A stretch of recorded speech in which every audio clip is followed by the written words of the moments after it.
चलो आज हम लोग शुरू करने जा रहे हैं नेक्स्ट चैप्टर जो कि नया है। चैप्टर का नाम क्या है? इलेक्ट्रोकेमिस्ट्री। ये जो चैप्टर है वो कहीं ना कहीं हम लोग को फिजिक्स से रिलेट करेगा।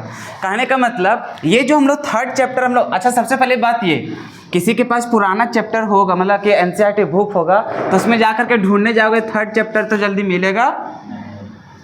मिलेगा क्या? हालांकि देखने में जाओगे तो थर्ड चैप्टर में ही मिलेगा, टेंशन नहीं लो। जैसे कि हम लोग कितना है, 5 चैप्टर है। कितना है? 5 चैप्टर, जिसमें से पहला हम लोग का क्या था? Solid state. क्या था हम लोग का? Solid state. दूसरा में जाओगे तो हम लोग को क्या मिलता था? सॉल्यूशन। तीसरा में जाते थे तो ये हम लोग को मिलता था इलेक्ट्रोकेमिस्ट्री। चौथा जाते थे तो मिलता था केमिकल काइनेटिक्स। पांचवा में जाते थे तब हम लोग को मिलता था सरफेस केमिस्ट्री। जिसमें से ये तो खत्म हो गया, ये भी हम लोग को क्या हो गया? खत्म हो गया। तो इसको कितना चैप्टर बनाया गया? पहला। इसको कितना बनाना चाहिए था? दूसरा। और इसको कितना बनाना चाहिए था? तीसरा। तो सब का सब हम लोग को क्या हो गया? उलट पलट गया। सब का सब क्या हो गया? उलट पलट गया। तो जैसे कि हम लोग अभी पढ़ने जा रहे हैं इलेक्ट्रोकेमिस्ट्री, तो अगर इस चैप्टर का नाम हम लोग 3 रखे तब भी सही, 2 रखे तब भी सही। तो हम लोग को चैप्टर नंबर से कोई मतलब नहीं है, क्योंकि अगर एनसीईआरटी जो किसी के पास पुराना होगा तो उसमें पूरा सिलेबस था ना, और अब का जो एनसीईआरटी बुक है उसमें हम लोग को पूरा नहीं है। तो अगर अभी नया वाला के अकॉर्डिंग जाओगे तो ये कितना चैप्टर बन गया? सेकेंड। बात को समझ रहे हो ना? तो रहने दो, थर्ड हम लोग लिख दिए तो लिख दिए। चैप्टर का नाम सिर्फ हम लोग को याद रखना है, कितना? इलेक्ट्रोकेमिस्ट्री।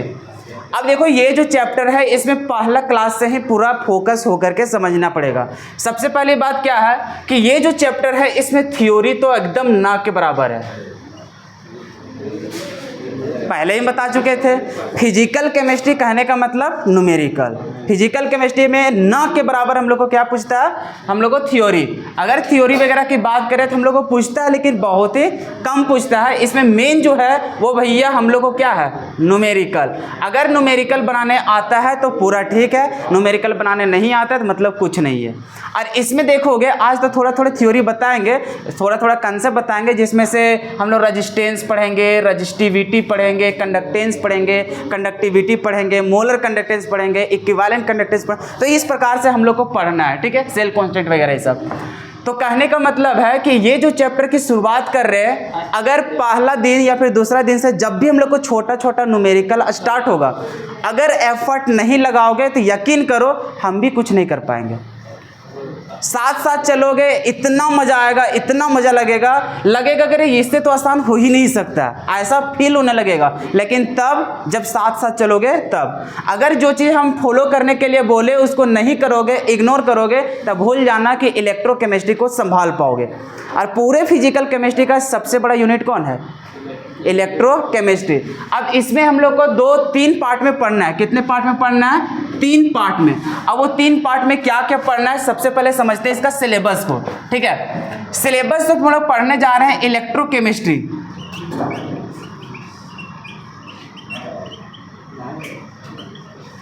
ये इलेक्ट्रोकेमिस्ट्री को हम लोग 3 पार्ट में पढ़ने वाले हैं। अब जो 3 पार्ट है, सबसे पहले हम लोग पढ़ेंगे कंडक्टिविटी सेल।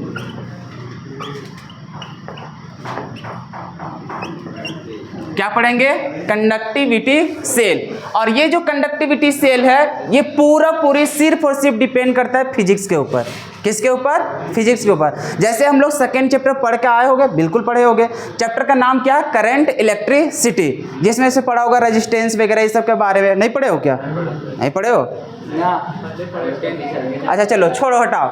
10th क्लास में पढ़े हो? अरे करंट इलेक्ट्रिसिटी पढ़ के आए हो ना? तो वहाँ पे हम लोग इंट्रोड्यूस जो किया गया था कि रेजिस्टेंस क्या होता है, रजिस्टिविटी क्या होता है, कंडक्टेंस क्या होता है, ये सब हम लोग फिर से यहाँ पे दोहराने वाले हैं। और ये जो चैप्टर है ना कहीं पूरा रिलेट जो करेगा वो हम लोग को करंट इलेक्ट्रिसिटी, जो हम लोग को फिजिक्स में पढ़ना है, जो हम लोग थर्ड चैप्टर है ना, शायद थर्ड चैप्टर है ना करंट इलेक्ट्रिसिटी, क्योंकि सेकंड में तो इलेक्ट्रिक पोटेंशियल आ जाता है ना, तो वो थर्ड चैप्टर। तो जो हम लोग को वहाँ पे पढ़ेंगे इलेक्ट्रिक करंट, तो वो और ये हम लोग को इलेक्ट्रोकेमिस्ट्री, दोनों कहीं ना कहीं कंसेप्ट लगेगा ना एक दूसरे से मैच कर रहा है। लेकिन जब हम लोग को केमिस्ट्री की बात होगा थोड़ा सा इसमें बदल जाएगा, और फिजिक्स में थोड़ा सा कंसेप्ट क्या हो जाएगा? बदल जाएगा। जैसे एक बार हम क्या बोले थे, जब हम लोग करंट का बात करेंगे यहाँ पर भी, जैसे हम बोले थे रजिस्टिविटी का या फिर रजिस्टेंस, अच्छा छोड़ो ये सब बताओ, जब आएगा उस समय बताएंगे, ठीक है। सिंपल सिर्फ अभी इतना समझो कि ये जो इलेक्ट्रोकेमिस्ट्री है ये थोड़ा सा कोरिलेट करेगा किससे, करंट इलेक्ट्रिसिटी से। अब जो हम लोग केमिस्ट्री में पढ़ने वाले इलेक्ट्रोकेमिस्ट्री, इसको 3 पार्ट में पढ़ेंगे। पहला पार्ट का क्या नाम है, कंडक्टिविटी सेल। यही पार्ट में हम लोग को फिजिक्स वाला थोड़ा थोड़ा कंसेप्ट आएगा। उसके बाद जो हम लोग को सेकेंड जो पोर्शन पढ़ना है वो हम लोग पढ़ेंगे इलेक्ट्रोकेमिकल सेल। इलेक्ट्रोकेमिकल सेल ये हम लोग पढ़ेंगे, दूसरा इलेक्ट्रोकेमिकल सेल, और तीसरा जो हम लोग पढ़ेंगे वो पढ़ेंगे इलेक्ट्रोलाइटिक सेल। Electrolytic cell. तो हम लोग को जो चैप्टर है वो चैप्टर कितना है, 3 चैप्टर को मिल करके कंबाइन करके एक चैप्टर बनाया गया है जिसको क्या बोल रहे हैं, इलेक्ट्रोकेमिस्ट्री। तो हम लोग सबसे शुरुआत करने वाले वो किसको पढ़ेंगे, कंडक्टिविटी सेल। इसी के बेसिस पे हम लोग चलेगा, लगभग 4 क्लास या फिर 3 क्लास चलेगा, क्योंकि पूरा हम लोग को पढ़ना है, पूरा इसका न्यूमेरिकल वगैरह भी पूछता है, जहाँ में से हम लोग को पढ़ेंगे। इसका जब जाएंगे तो हम लोग को मिलेगा ये मोलर कंडक्टेंस आएगा, फिर हम लोग को इक्विवेलेंट कंडक्टेंस आएगा। तो यहाँ से हम लोग को बहुत अच्छा हम लोग को पूछते रहता है। फिर एक कंसेप्ट आएगा कोहरलास लॉ। क्या आएगा, कोहरलास लॉ, जहां से हम लोग को रिएक्शंस को क्या करना पड़ता है, सुटेबल करके वहां पे वैल्यू निकालना पड़ता है, कंडक्टिविटी, मोलर कंडक्टेंस वगैरह ये सब। तो वहां पे हम लोग देखेंगे, ये हम लोग को चैप्टर है, बहुत ही मजेदार होकर। यहाँ पे सिंपल टाइप का क्वेश्चन बनेगा, सिर्फ जो बोलेंगे यूनिट कैसे निकाला जाता है या फिर इसका फॉर्मूला कैसे हम लोग ड्राइव करते हैं, एक दूसरे से रिलेट कैसे करते हैं। मेन है इसमें फॉर्मूला। क्या है मेन, फॉर्मूला। अगर फॉर्मूला को दिमाग में सेट कर दिया, इसका मतलब चाहे कितना से कितना बड़ा क्वेश्चन रहेगा, सब हम लोग आसानी से सॉल्व कर लेंगे। और मुझ पर तो भरोसा है ही, हम तो सारा अच्छा से समझा ही देंगे। बस तुम लोग थोड़ा सा याद रखना कि इसमें लापरवाही मत बरतना, क्योंकि आज स्टार्टिंग में लापरवाही करोगे तो आगे कोई मदद नहीं कर पाएगा। अब देखो, ये चैप्टर तो समझ गए। सबसे पहले हम लोग समझते हैं इसका इलेक्ट्रोकेमिस्ट्री का मतलब, या फिर इस चैप्टर में जो हम लोग पढ़ने वाले हैं वो क्या पढ़ने वाले हैं। तो मेनली हम लोग केमिस्ट्री पढ़ रहे थे। केमिस्ट्री मतलब सर यहाँ पे केमिकल रिएक्शन पढ़ेंगे। क्या पढ़ेंगे, केमिकल रिएक्शन। तो हम लोग अभी भी जो शुरुआत करने जा रहे हैं वो रिएक्शंस के बारे में ही पढ़ने जा रहे हैं। अब रिएक्शन भी 2 तरह का होता है। रिएक्शन कितने प्रकार का, 2 प्रकार का। जैसे कि हम क्लास 11th में भी एक बार बोले हुए थे कि रिएक्शन 2 प्रकार का होता है। एक होता है स्पॉन्टेनियस, एक क्या होता है, स्पॉन्टेनियस, और एक होता है नॉन स्पॉन्टेनियस। इसका कहने का मतलब क्या है कि वैसे केमिकल रिएक्शन जिसमें एक्स्ट्रा फोर्स वगैरह देने की जरूरत नहीं पड़ता है, उसमें हीट वगैरह देने की जरूरत नहीं पड़ता है। अगर 2 कंपोनेंट को आपस में सामने रखेंगे तो वो ऑटोमेटिक क्या करना स्टार्ट हो जाएगा, रिएक्शन करना स्टार्ट कर देगा और वो प्रोडक्ट बना लेगा। तो उस प्रकार के रिएक्शंस को हम लोग किस नाम से जानते हैं, स्पॉन्टेनियस रिएक्शन के नाम से जानते हैं। दूसरा पढ़ेंगे नॉन स्पॉन्टेनियस रिएक्शन। तो इसमें क्या होता है कि जब हम लोग रिएक्शंस को कराने जाएंगे तो वो अपने से होने वाला नहीं है, लेकिन हम लोग को फिर भी मकसद क्या है, रिएक्शन को कंप्लीट करवाना। तो रिएक्शन को कंप्लीट कराने के लिए हम लोग को एक्स्ट्रा यहाँ पे दबाव डालना पड़ेगा, और जो यहाँ पे रिएक्शंस को करने के लिए जो हम लोग यहाँ पे उपयोग करेंगे वो करंट का उपयोग करेंगे। किसका करेंगे, करंट का। यहाँ पे करंट हम लोग देंगे, उसके वजह से उन लोग क्या होगा, रिएक्शन आगे प्रोसीड होने वाला है। बात को समझ रहे हो। एक कहानी होगा जिसमें सर अपने आप रिएक्शन कंप्लीट होगा। दूसरा होगा सर कि अपने आप नहीं होगा, तो उसको हम लोग करना है, तो उसको कराने के लिए हम लोग एक्स्ट्रा फोर्स देंगे। किस रूप में, तो सर हम लोग इलेक्ट्रिक करंट के रूप में। तो यहाँ पर देखो 2 कहानी होगा, एक तो अपने आप रिएक्शन होगा और एक सर हम लोग को अपने आप होने वाला नहीं है। तो यही 2 रिएक्शंस की मदद से हम लोग 2 कंसेप्ट बनेगा, और 2 कंसेप्ट बनेगा तो किस प्रकार से, तो एक बार हम लोग क्या करेंगे, एनर्जी का यहाँ पे जनरेट करने वाले हैं। किसका करने जा रहे हैं, एनर्जी का जनरेट या फिर एनर्जी का ट्रांसफॉर्मेशन करेंगे। कहां से कहां, तो एक हम लोग करेंगे इलेक्ट्रिकल एनर्जी से। कहां से करेंगे, इलेक्ट्रिकल एनर्जी से एक बार ट्रांसफॉर्मेशन करेंगे। कहां पे, तो हम लोग करेंगे इसको केमिकल एनर्जी में। किस में करेंगे हम लोग, केमिकल एनर्जी में।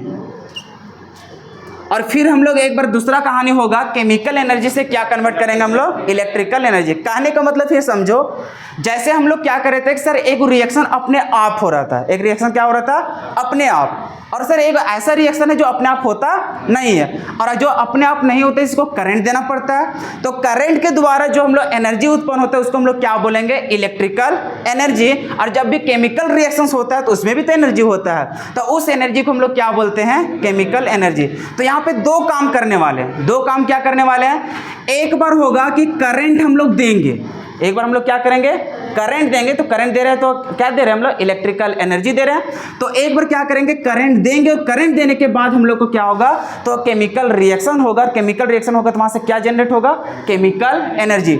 मतलब एक बार क्या होगा कि हम लोग जो इलेक्ट्रिकल एनर्जी है उसको ट्रांसफॉर्मेशन करेंगे किसमें केमिकल एनर्जी में। मतलब करंट देंगे रिएक्शन होगा, रिएक्शन होगा तो वहां से एनर्जी डेवलप होगा, तो उस एनर्जी को क्या बोल रहे हैं हम लोग केमिकल एनर्जी। दूसरा कंडीशन पे क्या होगा कि रिएक्शन खुद ब खुद अपने आप होगा, और खुद ब खुद होगा तो वहां से क्या जनरेट हो रहा है केमिकल एनर्जी, क्योंकि रिएक्शन से क्या होगा केमिकल एनर्जी। और वही केमिकल एनर्जी को फिर से हम लोग बदलेंगे करंट के रूप में।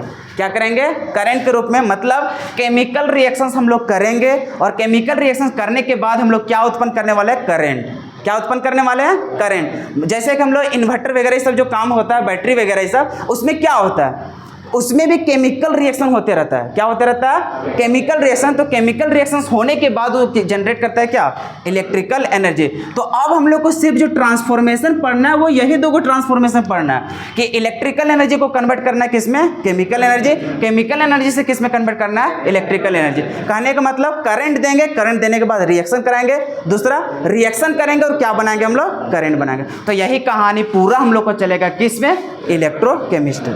क्लियर है यहाँ पे।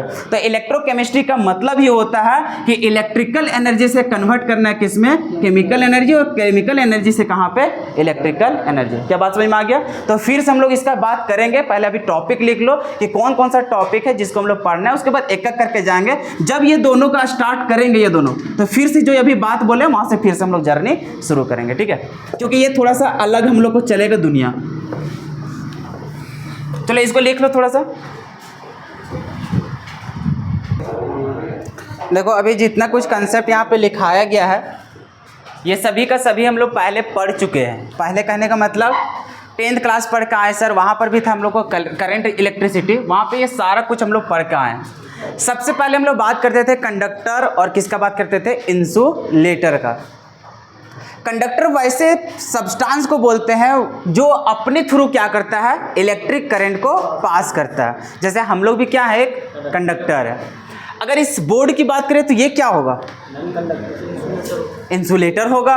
कहने का मतलब सर जो हम लोग को इलेक्ट्रिक करंट अपने थ्रू अगर इलेक्ट्रिक करंट को पास नहीं कर रहा है तो वैसे सब्सटेंस को बोलते थे इंसुलेटर, और जो पास करता था उसको क्या बोलते थे कंडक्टर। तो अभी भी वही हम लोग को टॉपिक आया। देखो इंसुलेटर ही सब नहीं लिखे हैं क्योंकि ये सब तो फिर हम लोग फिजिक्स में पढ़ेंगे ही, और ये सब तो हम लोग बचपन का क्लास का है कि नहीं, तो यहाँ से हम लोग को सवाल भी जल्दी पूछता नहीं है। तो देखो यहाँ पे है कंडक्टर। कंडक्टर क्या है भाई, तो the substance which can conduct electricity through itself is known as conductor. जो अपने थ्रू क्या कर सके इलेक्ट्रिक करंट को सप्लाई कर सके पास कर सके, वैसे हम लोग उसको क्या बोलते हैं कंडक्टर के नाम से जानते हैं। जैसे कि जितने भी तरह का हम लोग को मेटल्स है सभी क्या है हम लोग को कंडक्टर है। जैसे कि सोना ले लो, चांदी ले लो, कॉपर ले लो, एल्युमिनियम ले लो, मैग्नीशियम ले लो, ये सभी क्या है कंडक्टर है।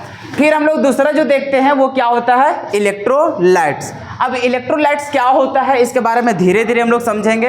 अभी सिंपल समझो, इलेक्ट्रोलाइट वैसे कंपोनेंट को या फिर वैसे सब्सटेंस को बोलते हैं जो एक्वस मीडियम में जाने के बाद वो क्या हो जाता है आयंस में डिसोसिएट हो जाता है। जो आयंस में डिसोसिएट हो जाता है वैसे सब्सटेंस को किस नाम से जानते हैं इलेक्ट्रोलाइट के नाम से जानते हैं। अब अभी पढ़ रहे थे हम लोग कंडक्टर। तो कंडक्टर हम लोग कितने टाइप का पढ़ना है दो टाइप का। एक पढ़ना है हम लोग को मेटालिक कंडक्टर और दूसरा क्या पढ़ना है इलेक्ट्रोलाइटिक कंडक्टर। ये जो मेटालिक कंडक्टर दिखाई दे रहा है यही है हम लोग को फिजिक्स, यही हम लोग को क्या है फिजिक्स।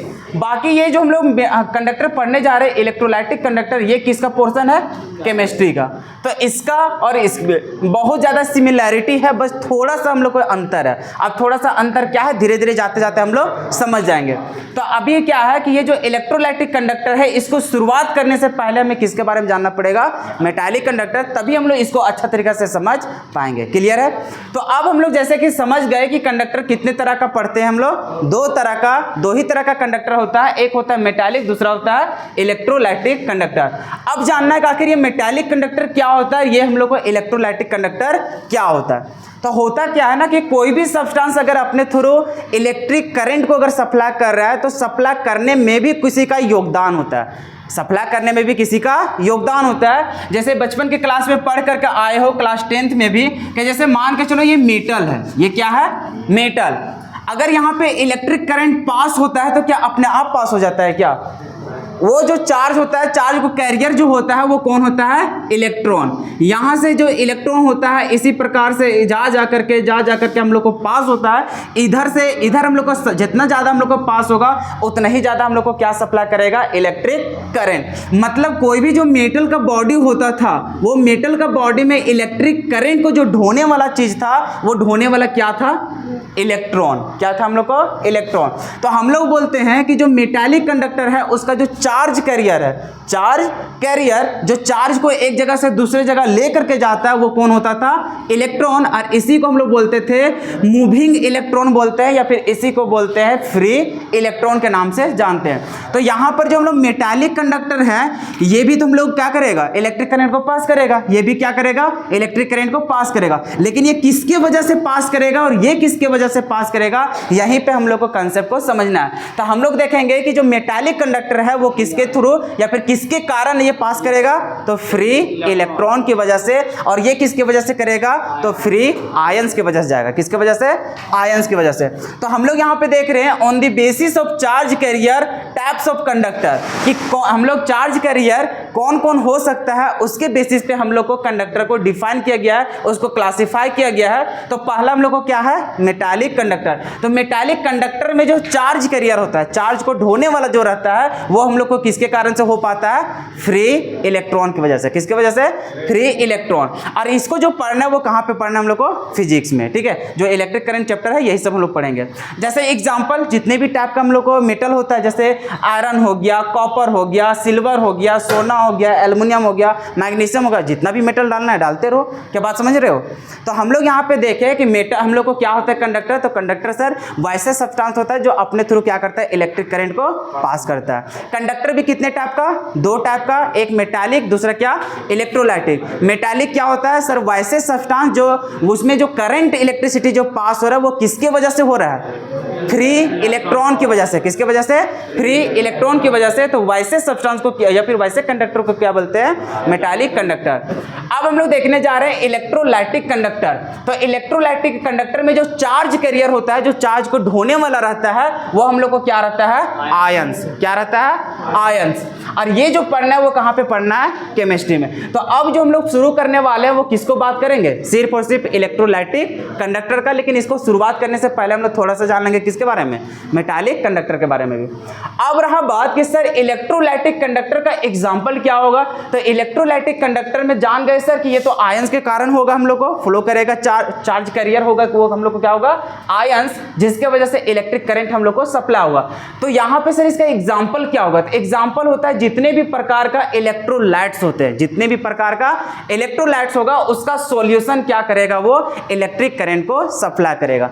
अब ये आखिर इलेक्ट्रोलाइटिक सॉल्यूशन होता क्या है, इसके बारे में धीरे धीरे जानेंगे। यहाँ पे देख लो इलेक्ट्रोलाइटिक सॉल्यूशन का एग्जांपल, जैसे NaCl का सॉल्यूशन हो गया, कॉपर सल्फेट का क्या हो गया? सॉल्यूशन। इसी प्रकार के बहुत सारे होते हैं, एक एक करके देखेंगे।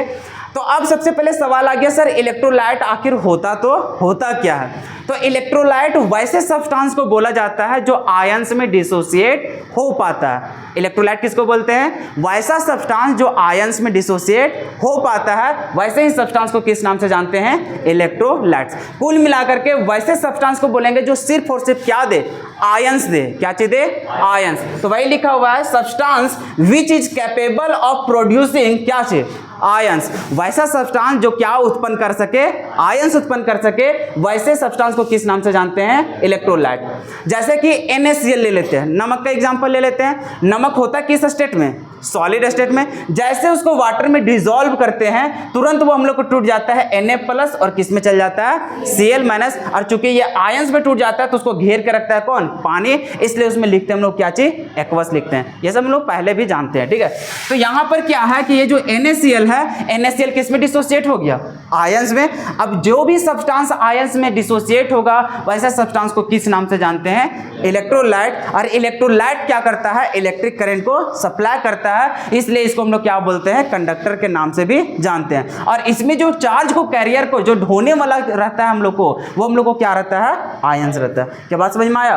तो अब हम लोग को बात रहा ये इलेक्ट्रोलाइट के बारे में। इलेक्ट्रोलाइट तो समझ में आ गया सर कि इलेक्ट्रोलाइट वैसे सब्सटेंस को बोलेंगे जो आयंस में डिसोसिएट होगा। अब ये जो इलेक्ट्रोलाइट भी है वो इलेक्ट्रोलाइट दो तरह का है। कितने तरह का, दो तरह का। एक होता है स्ट्रॉन्ग इलेक्ट्रोलाइट, एक क्या होता है, स्ट्रॉन्ग इलेक्ट्रोलाइट, और दूसरा क्या होता है हम लोग को, वीक इलेक्ट्रोलाइट। तो अब हम लोग देखने जा रहे हैं स्ट्रॉन्ग इलेक्ट्रोलाइट क्या होगा, फिर देखेंगे वीक इलेक्ट्रोलाइट क्या होता है। उसके बाद हम लोग देखेंगे रेजिस्टेंस हो गया, रेजिस्टिविटी हो गया, ये सारा कुछ धीरे धीरे। चलो इसको नोट कर लो।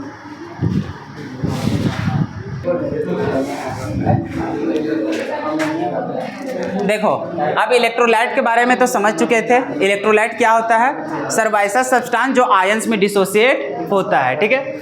अब जो आयंस में डिसोसिएट होता है उसका भी दो कहानी, एक जो 100% डिसोसिएट हो जाए, क्या हो जाए, 100% डिसोसिएट हो जाए, मतलब जो आयंस में होगा वो एक जरा सा भी हम लोग का ऐसा नहीं कि बचा हुआ है, वो पूरा पूरा कंप्लीटली क्या हो जाएगा, टूट जाएगा। तो उस प्रकार के इलेक्ट्रोलाइट को क्या बोलते हैं हम लोग, स्ट्रॉन्ग इलेक्ट्रोलाइट।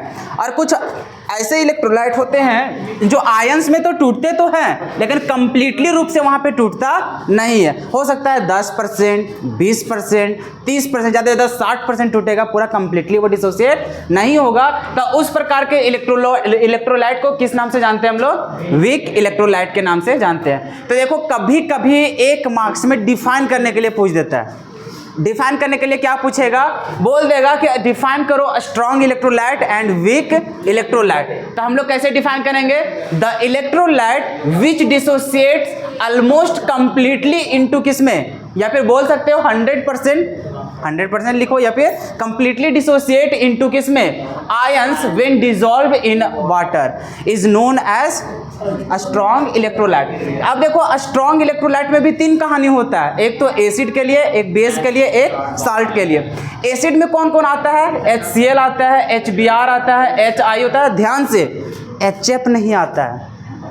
हम लोग देख रहे हैं HCl, HBr, HI, लेकिन HF कभी भी आता नहीं है। वो कैसा रहता है, वीक होता है। क्यों, क्योंकि वो इतना स्ट्रॉन्ग बॉन्ड बनाया रहता है कि वो जल्दी डिसोसिएट नहीं हो पाता है। बात को समझ रहे हो ना, ये सब हम बताए थे केमिकल इक्विलिब्रियम जब पढ़ा रहे थे उस समय भी थोड़ा सा।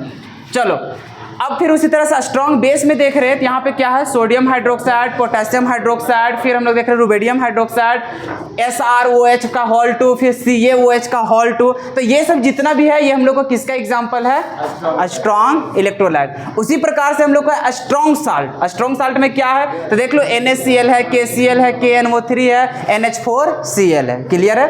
और यहाँ पे जितने भी एग्जाम्पल लिखा गया है ये सब हम लोग को इंपॉर्टेंट है, हम लोग को क्या है, इंपॉर्टेंट, यही सब लोग को घूम घूम के रहेगा।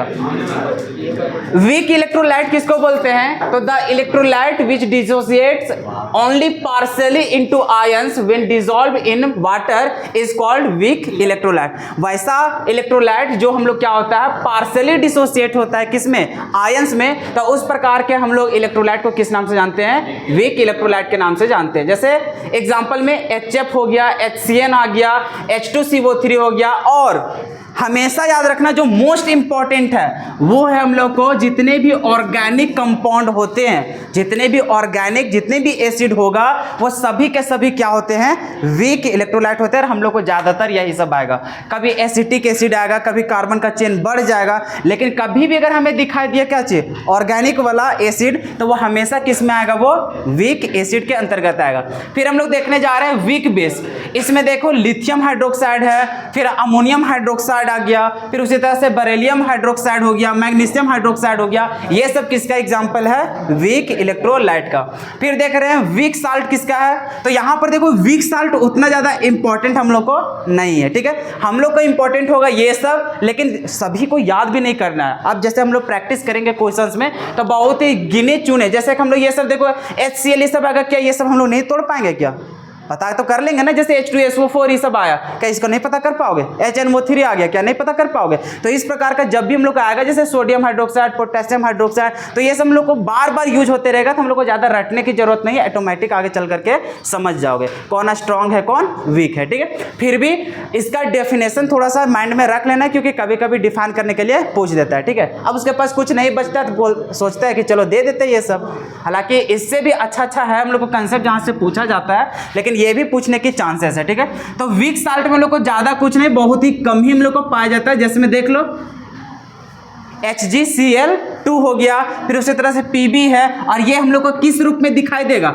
इसको अगर तोड़ेंगे तो हम लोग को दिखाई दे रहा है CH3C डबल बॉन्ड O, ऐसा करके दिख रहा है। यहाँ पे है नेगेटिव, कहने का मतलब सर जो हम लोग को कार्बोक्सिलिक एसिड होता है उसी का क्या है हम लोग को आयंस के रूप में दिया है, और जो आयंस है वो किसका है? हम लोग Pb का है, लेड का है, ठीक है। तो हम लोग को बहुत ही गिने चुने ही सिर्फ हम लोग को मिलते हैं क्या? वीक साल्ट के रूप में, बाकी सब कहाँ आ जाता है हम लोग को? स्ट्रॉन्ग साल्ट के अंतर ही आ जाता है। चलो इसको नोट कर लो।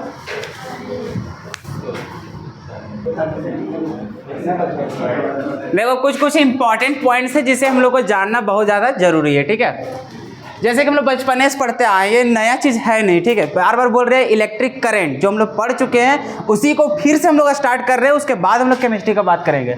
देखो some important terms and their units, जैसे कि चार्ज का यूनिट क्या होता है? कूलम, पहला चैप्टर में था कूलम कितना किया होगा तुम लोग फिजिक्स में। उसी प्रकार से पोटेंशियल डिफरेंस, जिसको हम लोग वोल्ट से दिखाएंगे, और उसका जो हम लोग सिंबल होगा उसको कैसे दिखाएंगे? V से।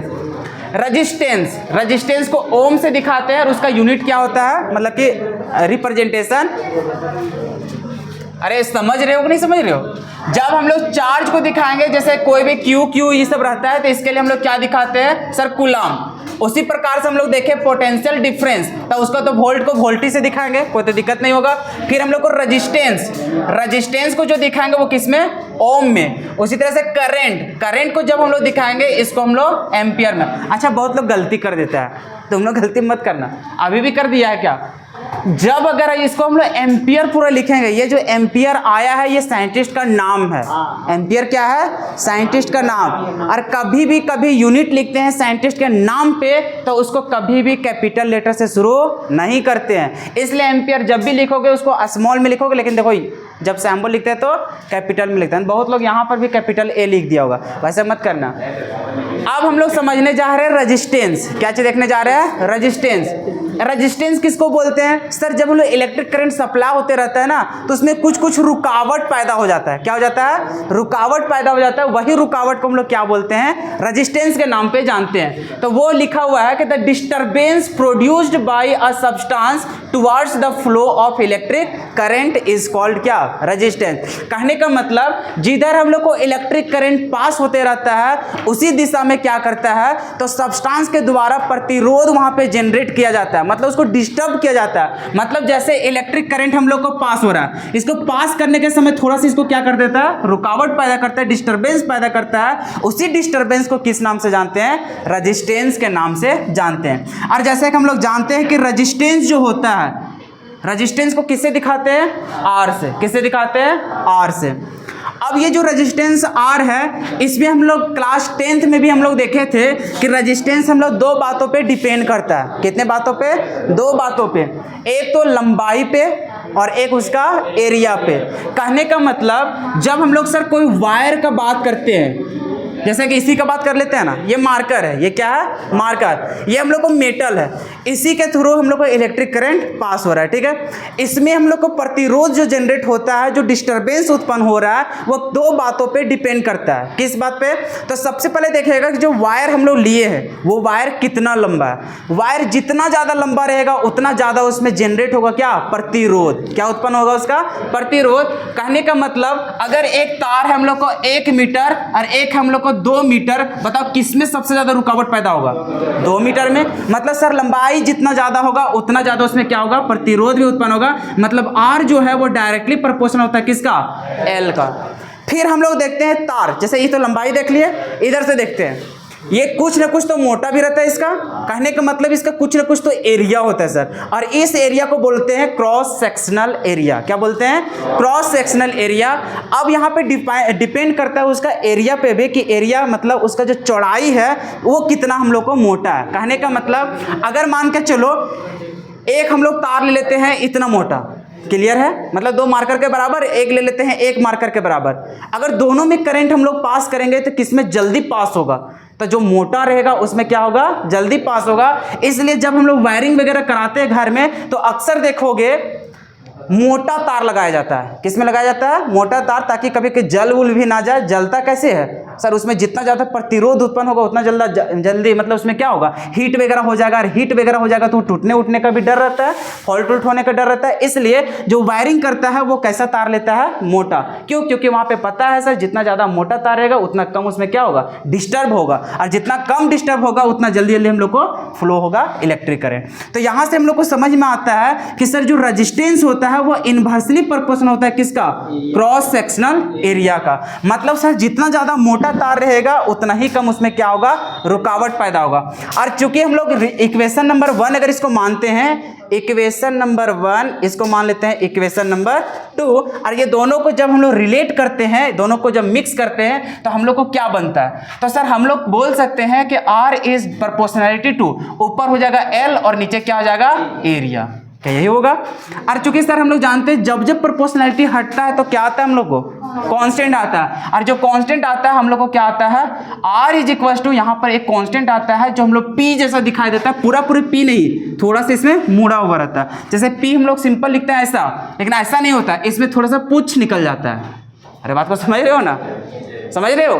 कर्सिव टैप से लिखोगे आराम से, कोई दिक्कत नहीं होगा। इसको बोलते हैं रो। इसको क्या बोलते हैं? रो बोलते हैं, जिसको हम लोग रजिस्टिविटी के नाम से जानेंगे। तो ये प्रोपोर्शनैलिटी के बदला में एक कांस्टेंट आया जिसको रो बोलते हैं, जिसको रजिस्टिविटी के नाम से जानेंगे। ये इनटू हो जाएगा, और यहाँ पर क्या? L अपॉन में एरिया। कोई दिक्कत? अब यहाँ पे बात करते हैं इसका यूनिट। तो यूनिट यहां से मत निकालने जाना, इसका यूनिट जो यहाँ पे लिखा हुआ है इन लोग को डायरेक्टली हम लोग को याद रखना है, ठीक है? जैसे रेजिस्टेंस का क्या होता है? ओम। फिर करंट इलेक्ट्रिसिटी का कितना होता है? करंट का एम्पियर होता है। फिर हम लोग देखेंगे पोटेंशियल डिफरेंस का क्या होता है? वोल्ट। तो ये सब हम लोग डायरेक्टली याद रखेंगे। जैसे कि हम लोग अभी देख रहे हैं unit of resistance, unit of resistance, बताओ क्या होगा इसका? सर इसका होगा ओम। क्या होगा? ओम। इसी को हम लोग दिखाते हैं सर ऐसा करके, कोई दिक्कत तो होना नहीं चाहिए। चलो अब हम लोग देखने जाएंगे ये रजिस्टिविटी को। किसको देखने जाएंगे? रजिस्टिविटी को। समय है और नहीं तो नेक्स्ट क्लास में ही बात करेंगे, छोड़ देते। क्या करोगे? बता दे। चलो तुम लोग साथ दोगे काहे नहीं बताएंगे? बिल्कुल बताएंगे। अब हम लोग देखने जा रहे हैं इस रजिस्टिविटी को। क्या देखने जा रहे हैं? रजिस्टिविटी के बारे में। अभी हम लोग देखें कि सर जब करंट पास हो रहा है तार के थ्रू, जब हम लोग करंट पास हो रहा है तो ये सब्सटेंस के द्वारा उसको रुकावट पैदा हो रहा है। क्या हो रहा है? रुकावट पैदा। उस रुकावट को ही किस नाम से जान रहे थे हम लोग? रेजिस्टेंस। क्या जानते थे? रेजिस्टेंस। अब हम लोग समझते हैं रजिस्टिविटी का मतलब, जिसको हम लोग बोलते हैं रो। क्या बोलते हैं? रो। इस रजिस्टिविटी के बारे में समझते हैं तो रजिस्टिविटी भी कुछ नहीं, ये भी एक तरह का रुकावट है। ये भी क्या है? एक तरह का रुकावट। लेकिन देखो रुकावट कहाँ पैदा होगा? अभी हम लोग जो तार में बात कर रहे थे वो क्या थोड़ा सा बात कर रहे थे? नहीं, जितना लंबा तार होगा सर पूरे तार की बात कर रहे थे। जितना लंबा तार रहेगा पूरे तार की बात कर रहे थे कि उस तार में कितना प्रतिरोध उत्पन्न हो रहा है, कितना रुकावट पैदा हो रहा है, उसको हम लोग क्या बोल रहे थे? रेजिस्टेंस। लेकिन अगर यदि मान के चलो दो हम लोग तार ले लेते हैं, ठीक है, या फिर एक ही तार ले लेते हैं। देखो इसका लंबाई हम लोग मान के चलते हैं L। कितना मान के चलते हैं? L। इसकी लंबाई हम लोग को L मीटर। कितना है? L metre. या फिर सिंपल कुछ हम लोग वैल्यू ही मान लेते हैं, मान के चलो ये है 10 मीटर। कितना है? 10 मीटर। अगर एक हम लोग तार लिए, एक तार में इसकी लंबाई कितना है? 10 मीटर। अब इस तार की मदद से जब हम लोग पास कर रहे हैं इलेक्ट्रिक करंट तो इसमें लोग प्रतिरोध उत्पन्न हो रहा है, जिसको हम लोग रेजिस्टेंस के नाम से जान रहे हैं। क्या जान रहे हैं? रजिस्टेंस के नाम से जान रहे हैं। अभी क्या करना है, इस तार का छोटा सा टुकड़ा कर देंगे, मतलब यहाँ पे पर यूनिट हम लोग देखेंगे उसका लेंथ। पर यूनिट लेंथ करने का मतलब अगर उसको मीटर में ले रहे हैं, किस में ले रहे हैं, मीटर में, तो जितना भी लंबाई रहेगा उसका पर मीटर करने का मतलब 1 मीटर। तो 1 मीटर के अंतराल में जब देखेंगे कि उसका कितना प्रतिरोध उत्पन्न हो रहा है, मतलब उसको जब डिफाइन करेंगे पर यूनिट लेंथ का, तो उस समय जो रेजिस्टेंस उत्पन्न होता है उसी को बोलते हैं रजिस्टिविटी। दोनों में कंफ्यूजन नहीं रखना।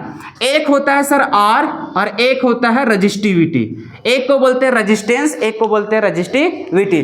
दोनों को दोनों रुकावट पैदा करता है, दोनों को दोनों क्या है, रुकावट पैदा। लेकिन जब रेजिस्टेंस को हम लोग डिफाइन करेंगे तो ये पूरा तार में करेंगे, किस में करेंगे, पूरा तार में। लेकिन जब हम लोग इसको रजिस्टिविटी को डिफाइन करेंगे तो ये पर यूनिट लेंथ का बात करते हैं। अगर मीटर में ले रहे हैं तो 1 मीटर में, कि 1 मीटर में कितना रेजिस्टेंस उत्पन्न हो रहा है। उसी प्रकार से हम लोग अगर सेंटीमीटर में ले रहे हैं तो कितना लेंगे, 1 सेंटीमीटर, मतलब पर यूनिट लेंथ में कितना रेजिस्टेंस उत्पन्न हो रहा है, कितना वहां पे रुकावट पैदा हो रहा है, उसी रुकावट को किस नाम से जानते हैं, रजिस्टिविटी के नाम से जानते हैं। कोई दिक्कत? तो अगर रजिस्टिविटी के बारे में समझ गए हो तो अगर इसका यूनिट की बात करेंगे तो क्या हम लोग नहीं निकाल सकेंगे? सर ये रजिस्टिविटी कहाँ से हम लोग समझ में आया, कहाँ से आया था, इस वाला फॉर्मूला से। तो सर अगर इसका रजिस्टिविटी बराबर निकालने जाएंगे तो हम लोग को क्या हो जाएगा, इधर है आर, नीचे है तो ऊपर कहाँ ऊपर चल जाएगा कि नहीं, मतलब ये हो जाएगा सर ए और नीचे क्या हो जाएगा एल, क्या यही होगा? अब इसका यूनिट बताओ। तो सर हम लोग जाएंगे रजिस्टिविटी बराबर, तो आर का होता है ओम, क्या होता है, ओम। ऊपर देखो एरिया, एरिया का अगर सेंटीमीटर में ले रहे हैं तो ऊपर सेंटीमीटर स्क्वायर होगा, क्या होगा, सेंटीमीटर स्क्वायर। तो सर ऊपर हो जाएगा सेंटीमीटर स्क्वायर और नीचे लेंथ है तो ये हम लोग को सेंटीमीटर में होगा। अगर मीटर में होगा तो ऊपर मीटर स्क्वायर और नीचे क्या होगा, मीटर होगा। सर 1 सेंटीमीटर से 1 सेंटीमीटर खत्म, तो ये क्या हो गया, ओम सेंटीमीटर। कोई दिक्कत? या फिर इसी को हम लोग लिखेंगे ऐसा भी, क्या लिखेंगे, ओम मीटर, क्या लिखेंगे, ओम मीटर। तो हम लोग यहाँ पे समझ गए कि रजिस्टिविटी क्या होता है। तो सर पर यूनिट लेंथ में जो रेजिस्टेंस उत्पन्न होता है वही रेजिस्टेंस को क्या बोलते हैं हम लोग, रजिस्टिविटी। अब हम लोग 2 टर्म्स के बारे में हम जानने जा रहे हैं। एक होता है कंडक्टेंस, जैसे हम लोग पढ़े रेजिस्टेंस, उसी प्रकार से क्या होता है, कंडक्टेंस। फिर हम लोग पढ़े रजिस्टिविटी, इसी प्रकार से होता है कंडक्टिविटी होता है, क्या होता है, कंडक्टिविटी। अब ये दोनों चीज क्या है, तो अगर हम लोग रेजिस्टेंस को समझ गए और अगर हम लोग रजिस्टिविटी को समझ गए, इसी का उल्टा। कहने का मतलब रेजिस्टेंस का काम होता है कि जो इलेक्ट्रिक करंट हो रहा है उसको रोकने की क्षमता, उसको रोकने की क्षमता। और कंडक्टेंस जो हम लोग अभी बात कर रहे हैं कंडक्टेंस का, वो कंडक्टेंस क्या होता है कि कितना इलेक्ट्रिक करंट पास हो रहा है, कितना इलेक्ट्रिक करंट पास हो रहा है। तो कहने का मतलब सर जितना वो रोक रहा होगा अगर उसका उल्टा कर देंगे तो उतना हम लोग का पास हो रहा होगा। तो इसको हम लोग डिफाइन क्या करते हैं कि इसी को बोलते हैं रेसिप्रोकल ऑफ रेजिस्टेंस। क्या बोलते हैं, reciprocal of resistance is known as conductance. क्या बोलते हैं, जो रेजिस्टेंस का उल्टा होता है उसी को हम लोग क्या बोलते हैं, कंडक्टेंस के नाम से जानते हैं। देखो अब समय हो गया, अब आज का कहानी इतने ही रहने दे, फिर नेक्स्ट क्लास में बात करेंगे। कहाँ से फिर शुरू करेंगे हम लोग, रजिस्टिविटी से। अभी कहाँ तक लिखोगे, अभी सिर्फ और सिर्फ यहाँ पे लिखोगे और यहाँ पे लिखने के बाद ये यूनिट लिख करके फिर यहाँ वेयर कर दोगे। वेयर में क्या लिखोगे, आर क्या कहलाता है, रेजिस्टेंस।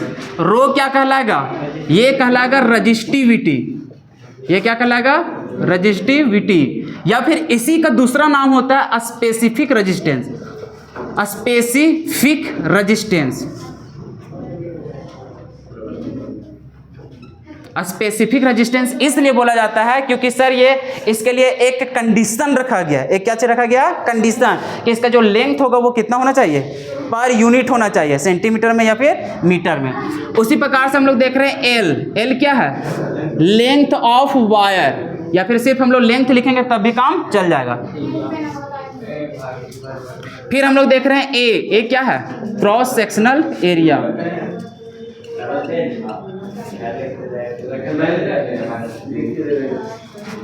चलो बाकी हम लोग बात करेंगे नेक्स्ट क्लास में।